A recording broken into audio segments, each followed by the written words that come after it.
Hey guys, in this video, I will show you how to activate StarHub Jetpac eSIM. Alright, let's begin. First, check if your device supports eSIM. Open your browser, visit Jetpac Global, and use their compatibility checker to confirm your phone can use eSIM. Next, prepare your setup.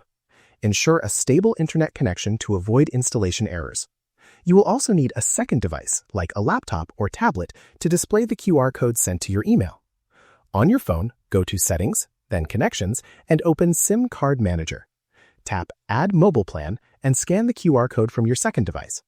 If the camera does not work, select Enter Activation Code and copy the code starting with LPA from your email into the field manually. After installing, label the new plan Jetpac and set it as default for cellular data only.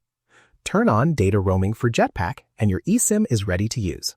So, that's basically how you can activate StarHub Jetpac eSIM. And that's it for this video. If you find this helpful, consider subscribing and giving this a big thumbs up. Thanks.